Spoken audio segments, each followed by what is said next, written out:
Buenas noches con todos. Vamos a dar inicio a la clase que vamos a ver son las hernias incisionales, ¿sí? Y lo que es en cuanto a su reparación. En cuanto a docencia en cirugía, lo que es pared abdominal es muy importante en la adquisición de conocimientos teóricos, el aprendizaje técnico, la investigación, el estado actual, las controversias es muy importante también. Y aquí nos hacemos una pregunta. ¿Es suficiente la definición de competencias relativas a la cirugía de pared abdominal en el programa de la especialidad? Bueno, es un temita que puse en un congreso eh, en cuanto a pared abdominal. Dice, si en definitiva los hospitales son los responsables de la formación, sabemos cómo se realiza la cirugía de pared abdominal en nuestro país, cómo perciben los residentes su formación en pared abdominal. Entonces, estas preguntas son muy importantes debido a que la mayoría de estudiantes, médicos residentes, incluso posgradistas, pues como que no le damos mucha importancia a la pared abdominal y a todas sus patologías como son las hernias, que es lo principal. Entonces, por eso se hace estas preguntas para ver en qué condición estamos. En cuanto a las hernias incisionales, ¿qué nos podrían decir ustedes? Si estamos compartiendo pantalla o se fue.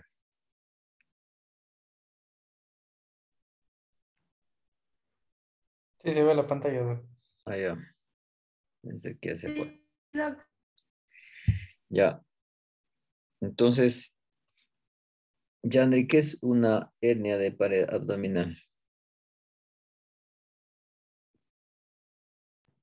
Es una protrusión del contenido, en este caso abdominal, a través de la pared por una separación que puede ser muscular en este caso, o Ya es una protrusión, nos dice su compañero. Ya, muy bien. Aldana, ¿qué nos dice usted?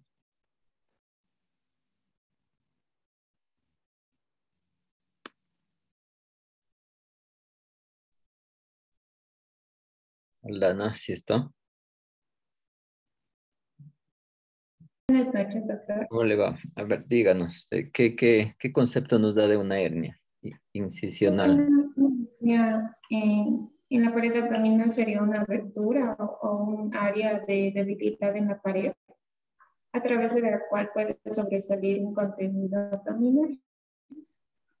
Ya, ¿no es cierto? Es un orificio anormal, ¿sí? Que puede salir por un defecto congénito o a su vez adquirido, ¿sí? O por un orificio natural, como puede ser el anillo inguinal interno, el anillo inguinal, el ombligo mismo, ¿sí? Entonces, esa es una hernia, ¿sí? Dentro de las componentes de la hernia, pues está el defecto, ¿no es cierto? Está el saco herniario y su contenido, ¿sí? Ya, ahora hablando de hernias incisionales, entonces, ¿quién me podría ayudar con un concepto?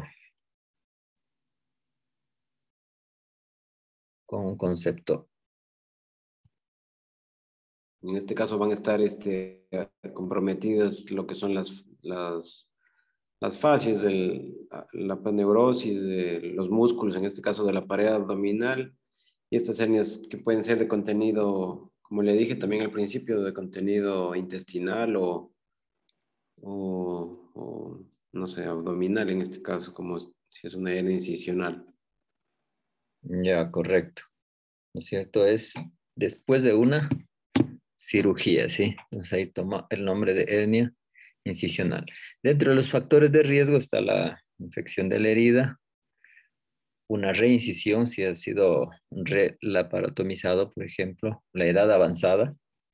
El, recuerden que después con la edad, pues todas las paredes se van debilitando y por ende hay predisposición también hacer hernias, por un lado. Por otro lado, pues por lo general pacientes que son estreñidos, tosedores crónicos, hay un aumento de la presión intraabdominal que también hace que este grupo etario pues pueda tener este tipo de hernia.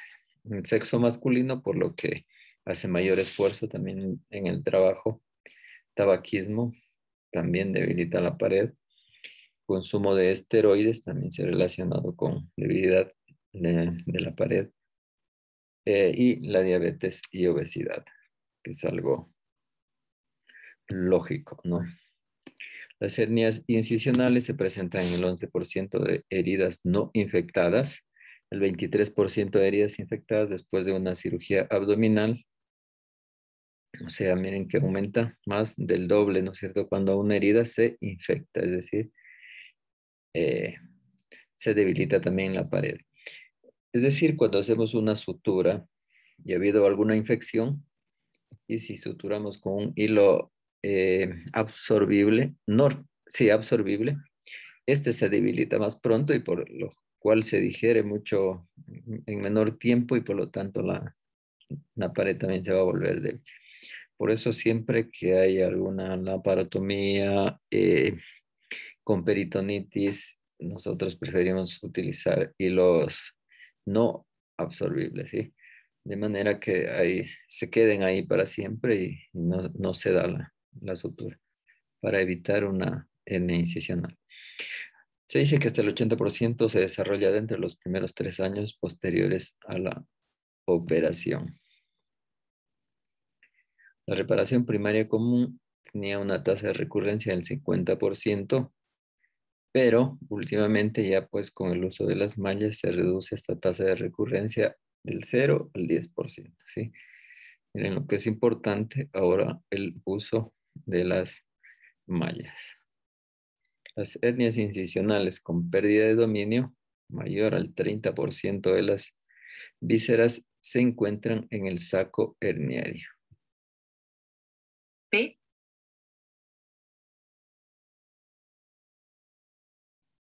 Ya. ¿Qué será pérdida de dominio? ¿Qué entienden ustedes por eso?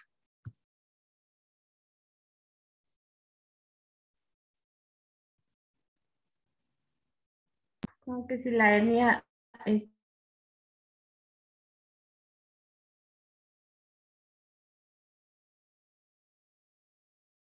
Lo que domina sería cuando el contenido, o sea, en este caso sería el contenido de la hernia, el contenido herniario, excede la capacidad de la cavidad, como sería aquí la cavidad abdominal, por lo cual se hace imposible la reducción completa de lo que serían los órganos, o sea, las vísceras. Ya, cuando es una hernia gigante, ¿no es cierto? Y el contenido intraabdominal se sale a través de esta hernia, el cuerpo se acostumbra a estar sin estas vísceras, ¿no es cierto? Entonces, eso se llama pérdida de dominio. Pero cuando es mayor del 30%, pues es un poco más grave, ¿no? Se asocian muchos a trastornos anatómicos, fisiológicos y psicológicos. Según Gersach, una hernia incisional monstruosa se denomina así cuando el tamaño del defecto herniario es mayor a 20 centímetros, ¿sí? Estamos hablando ahí de hernias monstruosas o demasiado gigantes.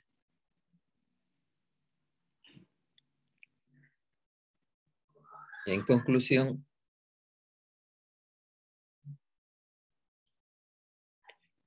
es un estudio que realizan los radiólogos, pues, y manifiestan que es muy importante el diagnóstico radiológico, o sea, realizar una tomografía multicorte con reconstrucción para darnos los datos reales del contenido o de pérdida del dominio de domicilio de estas hernias gigantes, ¿sí?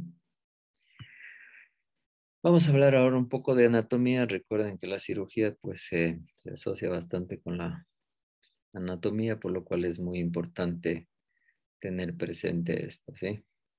Entonces, aquí estamos viendo la pared abdominal. En la parte superior pues se continúa, ¿no es cierto?, con la cavidad torácica. la parte inferior con la cavidad pélvica y se extiende otra vez. Se continúan luego las extremidades. Está formado por dos aberturas. La abertura superior de la pelvis inferiormente y la abertura inferior del tórax superiormente. Aquí están divididas las las 9 regiones semiológicas, que ustedes ya las conocen demasiado, ¿cierto? Los hipocondrios, las regiones lumbares, las regiones ilíacas, izquierdas y derechas, y en la línea media tenemos el epigastrio, el mesogastrio y el hipogastrio.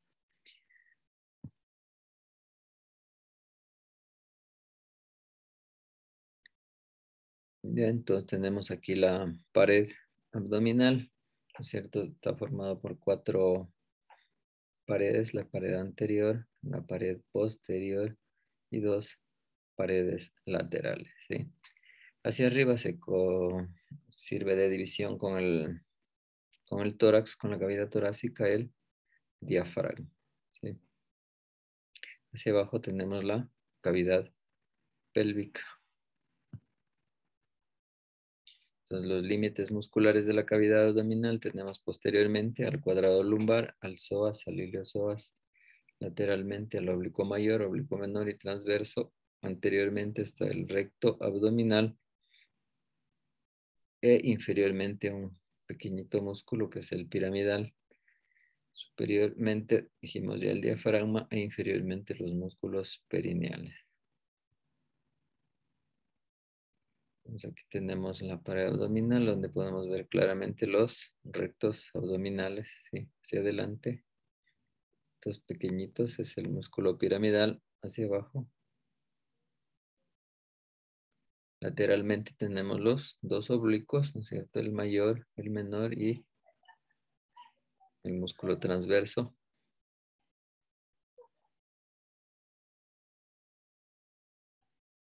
Ya, el recto anterior dice se inserta por 3 digitaciones en la cara anterior de los cartílagos costales, tal como podemos ver aquí, cara anterior de los cartílagos costales, el quinto, sexto y séptimo, y también aquí en el apéndice sifoides y el ligamento costosifoide. Se inserta el borde superior del pubis hacia abajo, en la línea media, envuelto por las hojas anterior y posterior. La vaina de los rectos, lateralmente, está formando la línea semilunar, y tiene 4 intersecciones tendinosas. Estas son las intersecciones tendinosas, 1, 2, 3 y 4.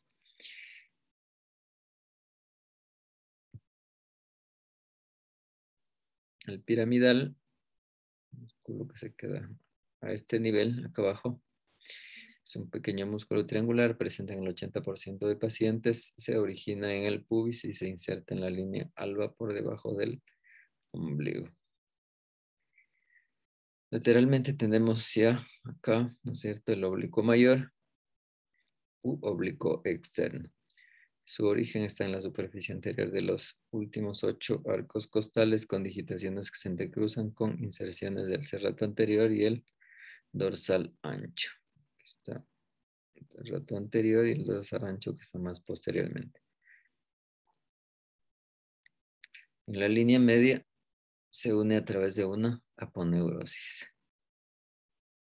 Distalmente, hacia acá abajo, se repliega sobre sí mismo formando el ligamento inguinal. Recuerden que el ligamento inguinal va desde el pubis hacia la espina ilíaca antero superior, ¿sí? Y también da origen este músculo a los pilares del anillo inguinal, especialmente los pilares anteriores. El anillo inguinal externo. El oblicuo menor posteriormente está cubierto por el dorsal ancho, nace en el tercio lateral del ligamento inguinal, acá abajo, en los 2 tercios anteriores de la cresta ilíaca, en la fascia toracolumbar, en la apófisa espinosa de L5, ¿sí? En la línea semilunar se transforma en una ancha aponeurosis. En los 2/3 superiores del recto hay 2 hojas. Superiormente se inserta en el borde inferior de la décima al 12º arco intercostal. Entonces, décimo, undécimo y duodécimo arco costal. En el borde inferior, la hoja posterior del recto forma la línea arqueada. Da origen en el canal inguinal al músculo cremaster. Y está formado por tejido avascular, tanto entre el oblicuo mayor y el oblicuo menor. Es decir, se puede separar fácilmente. El transverso, que lo vemos aquí, tiene una zona muscular media y una zona tendinosa hacia los extremos. Se extiende desde la columna hasta la línea alba, de la columna hasta la línea alba. Tiene su origen en la fascia toracolumbar, en la aponeurosis posterior del transverso. Discurren también los paquetes vasculonerviosos entre el músculo transverso y el oblicuo menor, ¿sí? Entonces, el oblicuo menor cubre aquí, ¿no es cierto? Da origen aquí. Por aquí discurren los paquetes vasculonerviosos. El cuadrado lumbar, este músculo que está en la parte posterior, es un músculo plano cuadrilátero situado entre la última costilla, el ligamento iliolumbar y termina hacia abajo en la cresta ilíaca.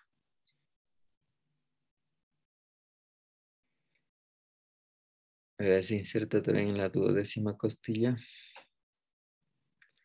y posteriormente en las apófisis transversas de L1, L2, L3 y L4. Está cubierto por la aponeurosis posterior del transverso.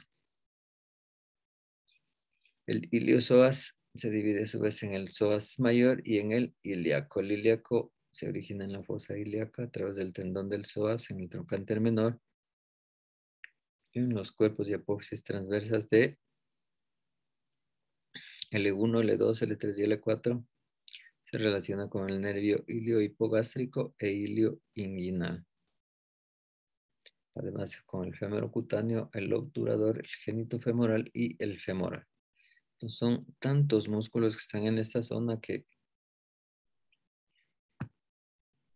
después de la cirugía, pues y la colocación de prótesis, a veces esa reacción inflamatoria que provoca la malla hace que provoque a veces un poco de dolor en los pacientes. Hacia arriba tenemos el diafragma, ¿no es cierto?, que divide la cavidad abdominal de la cavidad torácica. Es un músculo plano delgado, tiene la forma de una cúpula, su origen en las vértebras lumbares, costillas y esternón.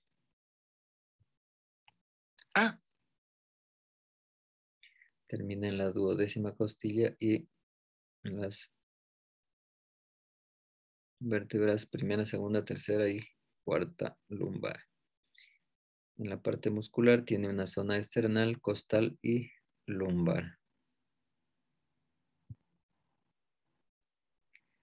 Cuanto a las fascias o envolturas, tenemos la vaina de los rectos, los 2/3 superiores. Anteriormente pasa la aponeurosis del oblicuo menor y la hoja anterior del oblicuo mayor, ¿sí? Entonces, en la línea media, tal como podemos ver aquí, está el ombligo, casi inmediatamente por debajo. Las aponeurosis es mucho más gruesa, ¿sí? En el tercio inferior, las aponeurosis del oblicuo mayor, menor y del transverso pasan anteriormente, ¿sí?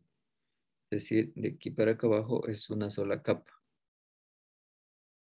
Posteriormente se encuentran las fascias transversales, la línea arqueada o el arco de Douglas, que es este. Y tenemos también la línea semilunar o la línea de Spiegel, ¿sí? Esta línea también a veces se debilita y da origen a las hernias, ¿sí? Hernias de Spiegel o para rectales, ¿sí?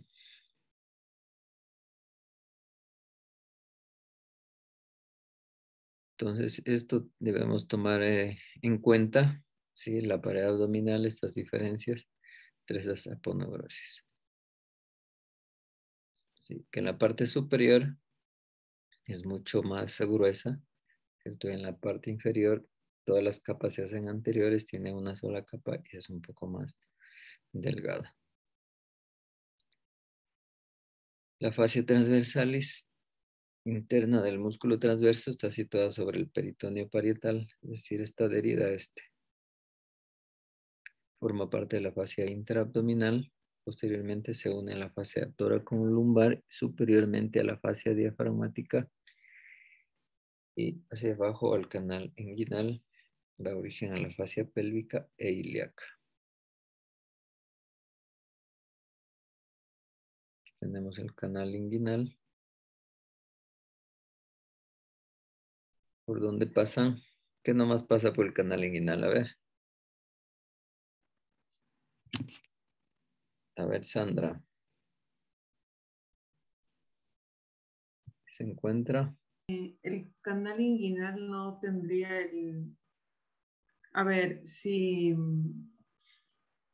A ver, aquí tendría el nervio, el génito crural y el hilio inguinal. Y bueno, también si es hombre, ahí tendría el cordón espermático. Y si fuera mujer, tendría el ligamento redondo.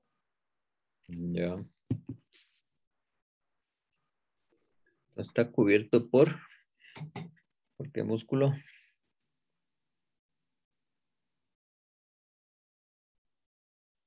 Ya dijimos, el músculo cremaster es el músculo que cubre este canal, ¿sí? Entonces pasan los vasos gonadales, ¿no es cierto? Asciende la arteria espermática y ascienden o suben las venas espermáticas, ¿sí? También está por ahí el cordón espermático, ¿sí? Que es ese blanquito.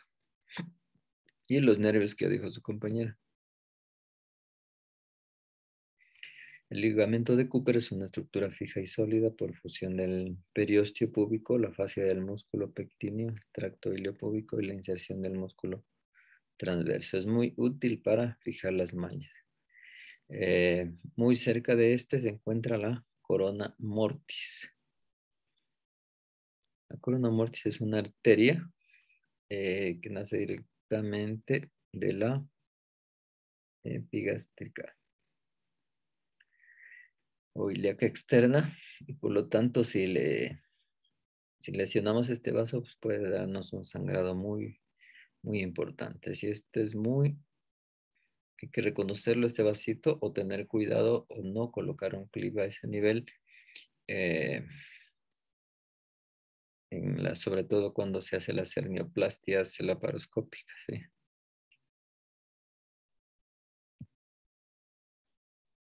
Las fascias superficiales tenemos el tejido conjuntivo fino por encima del ombligo. Por abajo del ombligo, en cambio, tiene dos capas, ¿sí? La fascia de Camper y la fascia de Scarpa, que son dos capas muy delgadas que a veces nos confunden con la aponeurosis. En cuanto a la vascularización, tenemos la parte superficial inferior, está irrigada por la epigástrica superficial, la circunfleja superficial y la arteria pudenda superficial. Todas son ramas de la arteria femoral. En cuanto a la parte profunda, tenemos el eje vertical de los vasos epigástricos.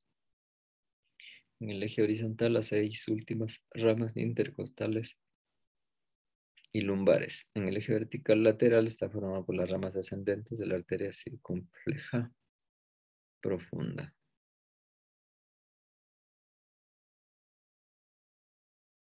La arteria epigástrica inferior, ¿cierto? Es esta, que nace de la ilíaca externa.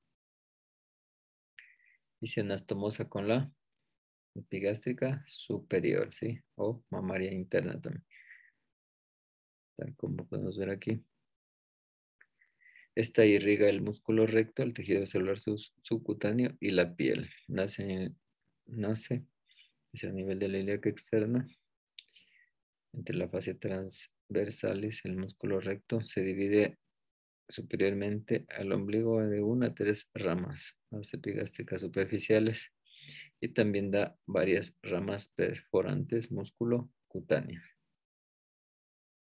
Estas ramas perforantes de músculos cutáneos que tomarlas en cuenta cuando se hace una reparación anterior de componentes, debido a que puede quedar desvascularizada la piel y se nos puede necrosar, ¿sí?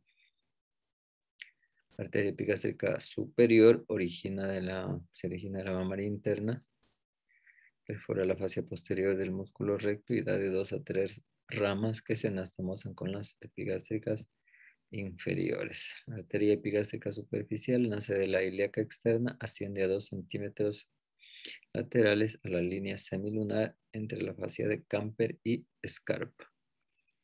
Las arterias intercostales y lumbares acompañan a sus nervios homónimos en el espacio situado entre el músculo oblicuo menor y el transverso.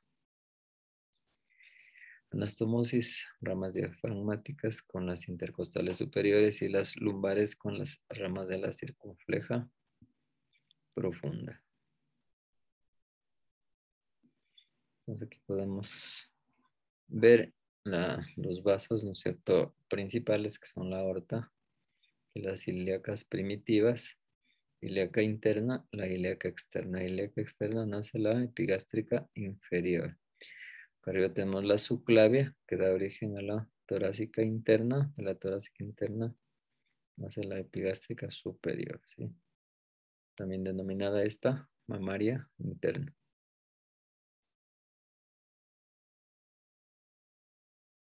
Acá tenemos también otra rama muy importante, la arteria circunfleja ilíaca profunda, que nace directamente de la ilíaca externa.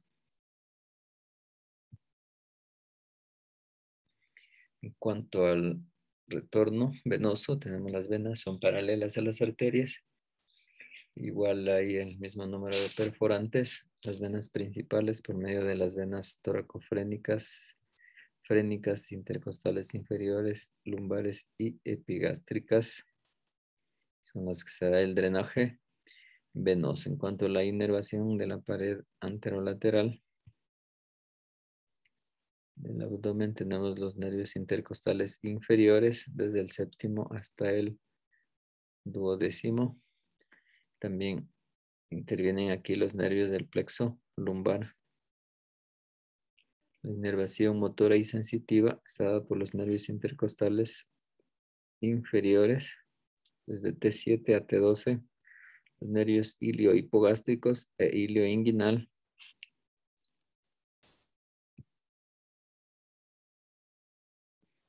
Los nervios de T7 a T12 se dividen a su vez en dos ramas que unos van por el margen costal cartilaginoso, por el espacio intercostal interno, y la otra rama abdominal penetra en el espacio por donde se encuentra entre el oblicuo menor y el transverso. Los nervios se acercan a la línea semilunar, penetran la vaina posterior del recto. Tenemos dos nervios más, como es el hilio hipogástrico y el hilio inguinal, que dan la inervación sensitiva a la pared abdominal. La rama motora del hilio hipogástrico parte en la parte inferior del recto y piramidal, y el hilio inguinal a los músculos laterales. El nervio genitofemoral sensitivo da origen a la raíz de los nervios genitales y también tiene una rama motora para el músculo cremaster. Nervio femorocutáneo da la inervación superficial de la pared abdominal. En cuanto a la fisiología, tal como podemos ver aquí, la pared abdominal se trata de un complejo miofacial, ¿sí? Miomúsculo facial, la saponeurosis. Es muy importante debido a tantas variaciones continuas de la presión intraabdominal. en diferentes circunstancias como las que ya les mencioné, ¿no es cierto? Circunstancias como al realizar, al levantar peso, al realizar esfuerzos, procesos patológicos como la tos crónica, estreñimiento, el mismo embarazo, la obesidad, ¿sí? Aumentan la presión intraabdominal. Las fascias son las que dan origen a la continencia del contenido intestinal y los músculos, la protección de las vísceras. Las acciones corporales de la pared abdominal musculoponeuróticas intervienen en la flexión, extensión, rotación del tronco, incremento de la presión abdominal, en circunstancias que así lo requieran, estabilización de la pelvis en la respiración junto al diafragma. La contracción empuja las vísceras hacia arriba, que da lugar a la expiración, y la contracción del diafragma durante la inspiración. Tenemos las funciones específicas. El oblicuo externo e interno son tensores de la pared y depresores costales. El transverso interviene en la expiración. El recto interviene en la tensión y flexión del tronco. Estabiliza la pelvis. El cuadrado lumbar en la flexión de la columna. El psoas mayor flexiona y gira el músculo lateralmente. Y el diafragma es el músculo de la respiración. Aquí tenemos... como se puede ver, ¿no es cierto?, la anatomía de la pared abdominal en una tomografía, ¿sí? Es la parte superior del abdomen. Acá tenemos la parte inferior. Entonces, en la parte superior, las aponeurosis están, tenemos una anterior y una posterior, ¿sí? En la parte infraumbilical, estas se unen y forman una sola capa de aponeurosis.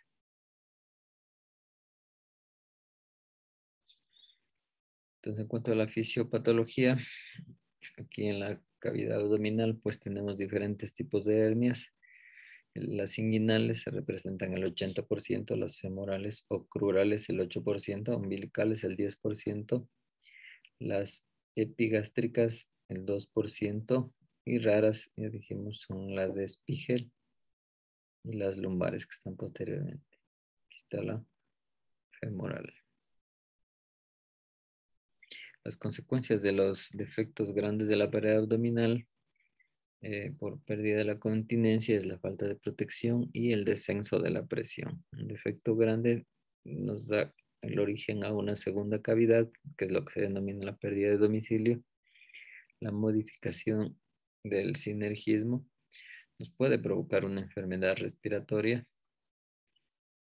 Esta separación mecánica también además provoca secundariamente una atrofia muscular y fibrosis. También va a haber una alteración vascular con un retorno venoso difícil. Tenemos hernias ventrales, que puede ser desde una simple hernia ventral pequeñita de unos 3 a 4 centímetros hasta hernias ventrales gigantes, ¿no es cierto? Más de 20 centímetros. Entonces, una hernia ventral es la protrusión o la salida de vísceras abdominales a través de un defecto de la pared abdominal debilitada quirúrgica o traumáticamente. Entonces, ¿cuál es la diferencia entre eventración y evisceración? ¿Qué dicen? ¿Cuál sería la diferencia entre eventración y evisceración? ¿O es lo mismo? A ver, la eventración sería la salida de las vísceras abdominales por una zona o también un orificio de la pared abdominal, como decía, que esa va a ser debilitada que va a ser pues, quirúrgica, traumática o también patológica. Y esa va a ser, ¿cómo sería? Distinta a los orificios naturales o que ya han sido preformados por donde emergen las hernias. Ya. ¿Y evisceración? Ya la evisceración sería la salida a vuelta de las vísceras, que ya sería por los bordes de la incisión de, por ejemplo, de una laparotomía, y esa ya va a ser y esa va a estar provocada por alteraciones ya en el proceso de la cicatrización.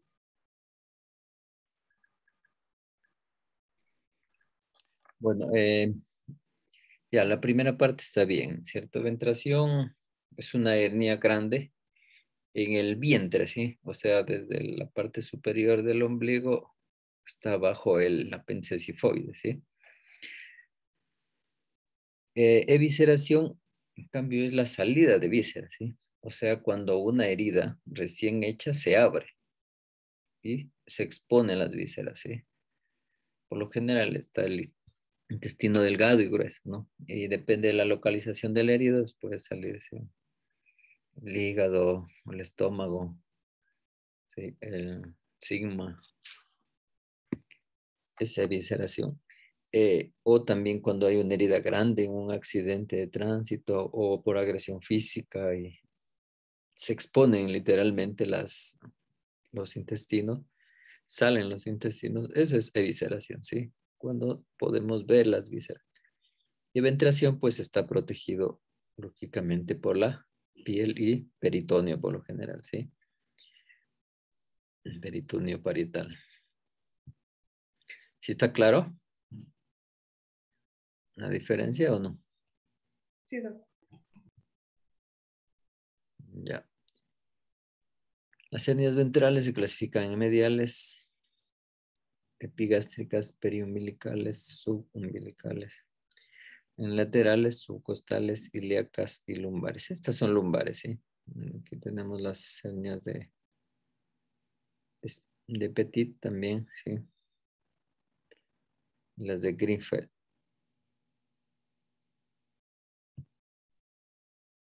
La clasificación.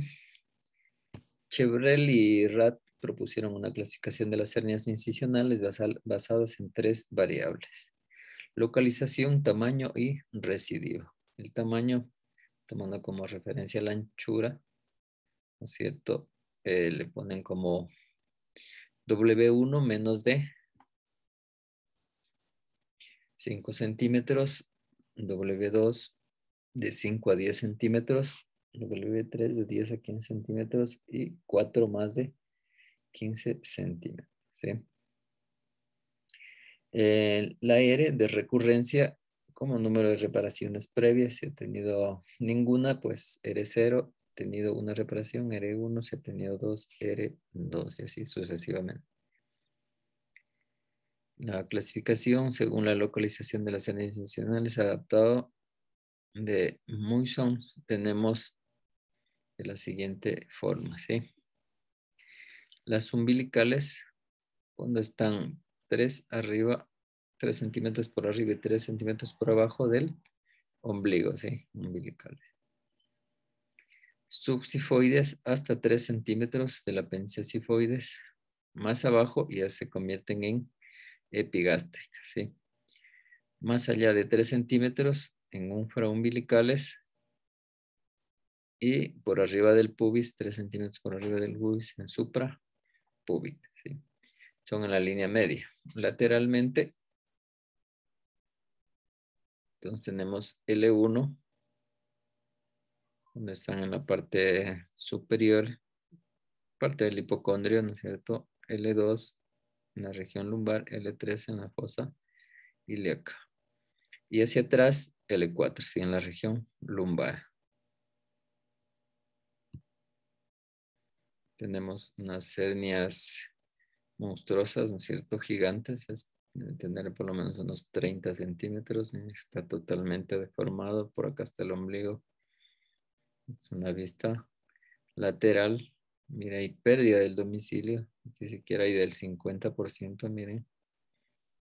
50% aquí y 50% acá.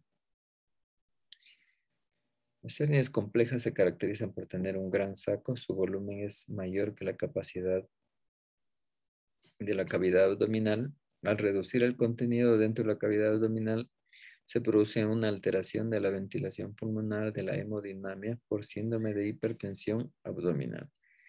Se puede llegar a un síndrome compartimental. A ver, ¿quién nos dice cuál es la presión abdominal normal? Aquí tenemos unas hernias complejas, ¿sí? Vistas por resonancia magnética. Aquí podemos ver el defecto. Y aquí parte de saco y parte de contenido, ¿sí? Tanto aquí a la izquierda como a la derecha, ¿sí? Esta, en cambio, es una ecografía, donde podemos ver en reposo. Está ligeramente protruido. Es el canal inguinal, es una hernia indirecta. Y acá está con una maniobra de Valsalva, es decir, aumentando la presión intraabdominal que aumenta o crece la hernia, ¿sí? Acá tenemos otro eco sin similares condiciones, ¿sí? Aquí sin maniobra de Valsalva en reposo y acá con maniobra de Valsalva. El diagnóstico de estas hernias se puede utilizar la ecografía, que nos da la localización de la hernia, las dimensiones del anillo y del contenido del saco. La tomografía, los estudios helicoidales de corte fino con adquisición de imágenes axiales tras la administración de contraste oral. También nos ayuda mucho a determinar si son asas intestinales o no las que están dentro de una hernia, ¿sí? Dentro de un saco herniario. La resonancia magnética visualiza las estructuras anatómicas con mayor precisión, delimitando la forma exacta de las estructuras músculo-faciales, grasa, peritoneo, asas y estructuras de menor tamaño como hasta ramas nerviosas, vasos sanguíneos y ligamentos.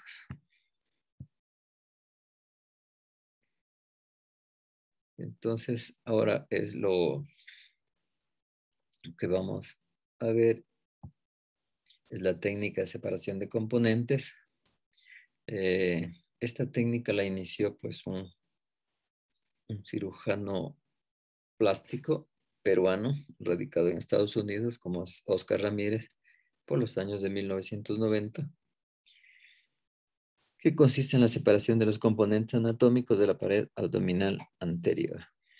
Tenemos que, de aquí nos dan 5 principios. 1, transformar la capa muscular. 2, la separación de las capas musculares. 3, la liberación y el deslizamiento de algunas unidades musculares y la musculatura que cubre el contenido visceral.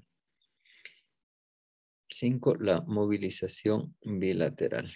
Es decir, este cirujano pues empezó a separar todas las capas con la finalidad de ampliar un poco la cavidad abdominal y así poder reparar con menor tensión.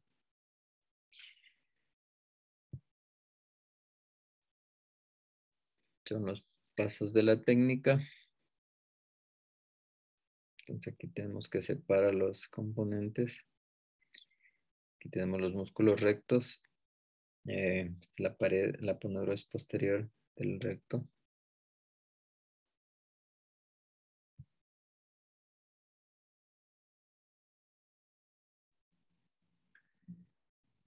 Aquí precisa la separación de los músculos rectos de la vaina posterior, como se practica en incisiones. También se hacen incisiones de relajación sobre el músculo oblicuo mayor. Es decir, lateralmente hacer estas incisiones para agrandar la capacidad abdominal y así poder cerrar con más facilidad, ¿sí? Aquí están las incisiones de descarga. Vamos a ver aquí.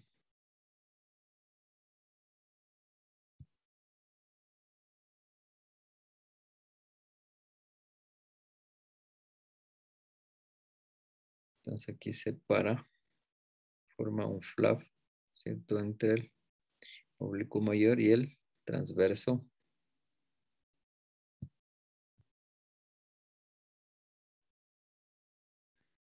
Y aquí ya inicia la reparación, ¿sí? Con material biológico de interposición. Entonces aquí también se puede utilizar una malla de cualquier tipo, ¿no? Que luego a la técnica de Ramírez, pues luego es modificada por Carbonell y Bonafé, ¿sí? Mejoran la técnica y ahora es una de las más utilizadas.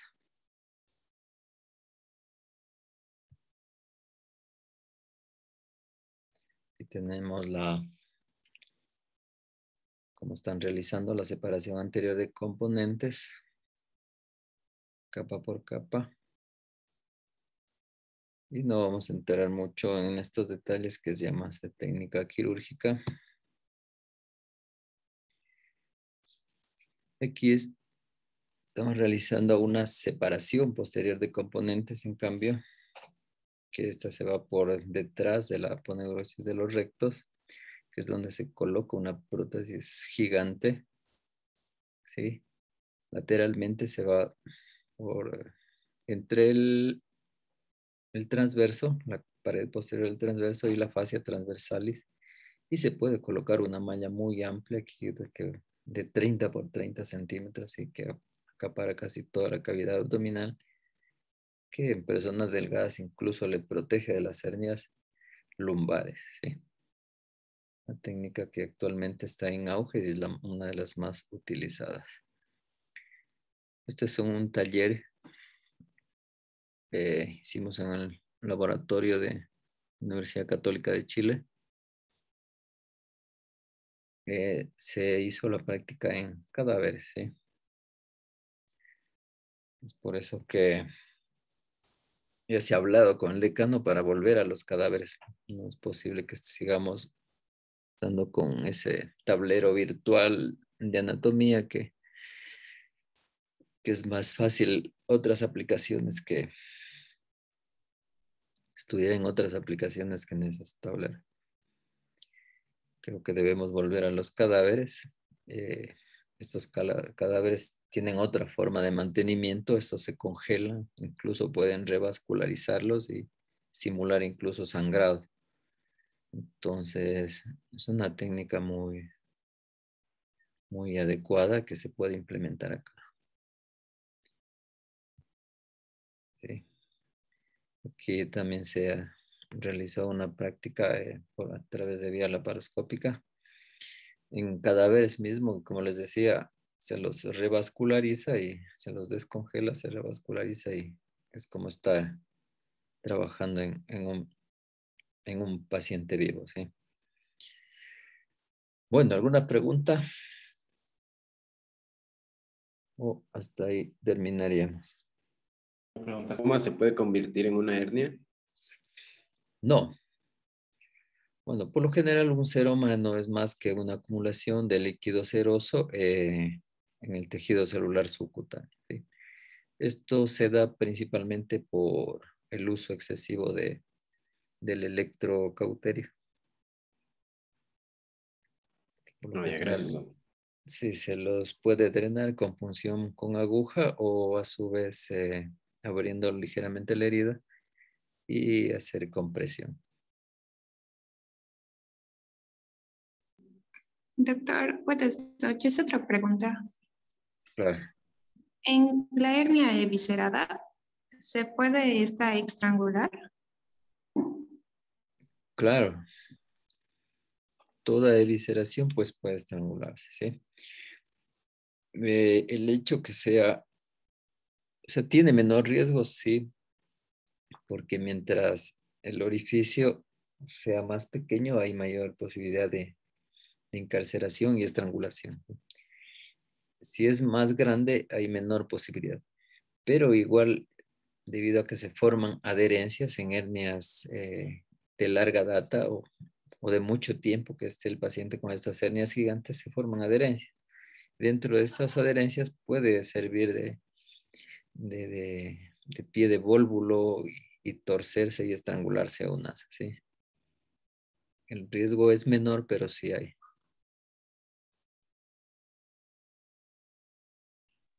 Gracias, Doc. Gracias a todos. Hasta mañana.